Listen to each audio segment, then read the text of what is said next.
ലഡാക്ക് സംഘർഷവുമായി ബന്ധപ്പെട്ട നടപടികൾ കടുപ്പിച്ച് കേന്ദ്ര സർക്കാർ. സംഘർഷവുമായി ബന്ധപ്പെട്ട കൂടുതൽ പേരുടെ അറസ്റ്റ് ഉണ്ടാകുമെന്ന് കേന്ദ്രം വ്യക്തമാക്കി.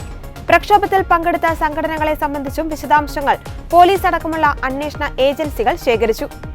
സംഘർഷത്തിൽ പരിക്കേറ്റവരിൽ 7 പേർ നേപ്പാൾ പൗരന്മാരാണ്. ഇവർ എങ്ങനെ സംഘർഷത്തിന്റെ ഭാഗമായി എന്നതിലും അന്വേഷണം തുടരുകയാണ്. അതിനിടെ പൗരാവകാശ പ്രവർത്തകൻ സോനം വാങ്ചുക്കിനെതിരായ അന്വേഷണം CBI ഊർജിതമാക്കിയിട്ടുണ്ട്.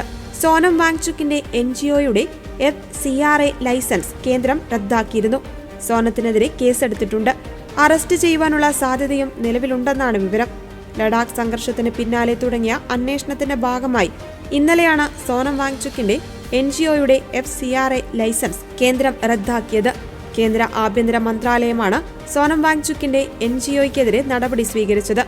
സോനം വാങ്ചുക് നേതൃത്വം നൽകുന്ന സ്ഥാപനം വിദേശ സംഭാവനാ ചട്ടം ലംഘിച്ച് വൻതോതിൽ പണം കൈപ്പറ്റിയെന്നും കഴിഞ്ഞ ഫെബ്രുവരിയിൽ പാകിസ്ഥാൻ സന്ദർശിച്ചെന്നുമുള്ള പരാതിയിൽ CBI അന്വേഷണം ശക്തമാക്കിയിട്ടുണ്ട്. സോനം വാങ്ചുക്കിന്റെ ഓഫീസിൽ അന്വേഷണ സംഘമെത്തി രേഖകൾ പരിശോധിച്ചെന്നുമായിരുന്നു റിപ്പോർട്ടുകൾ. ഇതിന് പിന്നാലെയാണ് കേന്ദ്രം ലൈസൻസ് റദ്ദാക്കിയത്. അതേസമയം ലഡാക്ക് സംഘർഷത്തിന് പിന്നിൽ ഗൂഢാലോചനാവാദം കേന്ദ്രം ആവർത്തിക്കുകയാണ്.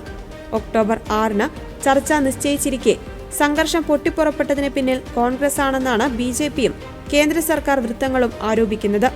കല്ലേറിനും സംഘർഷത്തിനും ആഹ്വാനം നൽകും വിധം കോൺഗ്രസ് ഇടപെടലുണ്ടായെന്നാണ് BJPയുടെ ആരോപണം. വോട്ടർ പട്ടിക ക്രമക്കേടിൽ തെരഞ്ഞെടുപ്പ് കമ്മീഷനെതിരെ പ്രതിഷേധം അറിയിക്കുവാൻ രാജ്യത്തെ യുവാക്കൾക്ക് രാഹുൽ ഗാന്ധി നൽകിയ ആഹ്വാനത്തിലെ ജൻസി പ്രയോഗം പോലും ലഡാക്കിൽ ഇന്ധനമായെന്നാണ് കേന്ദ്ര സർക്കാരും കരുതുന്നത്. ഒക്ടോബർ 6-ന് ലഡാക്ക് അപ്പെക്സ് ബോഡിയുമായും കാർഗിൽ ഡെമോക്രാറ്റിക് അലയൻസുമായും ചർച്ച നിശ്ചയിച്ചിരുന്നു. സോനം വാങ്ചുക് നിരാഹാരം തുടർന്ന സാഹചര്യത്തിൽ നിരീക്ഷണത്തിന് ആഭ്യന്തര മന്ത്രാലയത്തിന്റെ പ്രതിനിധികളെയും അയച്ചിരുന്നു. പ്രക്ഷോഭകാരികൾ ആരോപിക്കുന്നത് പോലെ നടപടികളിൽ കാലതാമസമുണ്ടായിട്ടില്ലെന്നാണ് കേന്ദ്ര സർക്കാരിന്റെ വാദം. സംസ്ഥാന പദവിയും സ്വയംഭരണവും ഒന്നിച്ചു നൽകുന്നതിൽ കേന്ദ്രത്തിന് താൽപ്പര്യമില്ലായിരുന്നു. സംഘർഷം ശക്തമായതിന് പിന്നാലെ സോനം വാങ്ചുക് നിരാഹാരം അവസാനിപ്പിച്ചതിനെയും കേന്ദ്രം സംശയത്തോടെയാണ് കാണുന്നത്. സംഘർഷം രൂക്ഷമാകാതിരിക്കാനാണ് നിരാഹാരം അവസാനിപ്പിച്ചതെന്നും പ്രതിഷേധത്തിൽ ഒരു രാഷ്ട്രീയ പാർട്ടിയുടെയും പിന്തുണ ഇല്ലെന്നുമാണ് സോനം വാങ്ചുക്കിന്റെ പ്രതികരണം. സംഘർഷത്തിന്റെ പശ്ചാത്തലത്തിൽ നേരത്തെ തീരുമാനിച്ച ചർച്ച ഇനി നടക്കുമോയെന്ന് വ്യക്തമല്ല.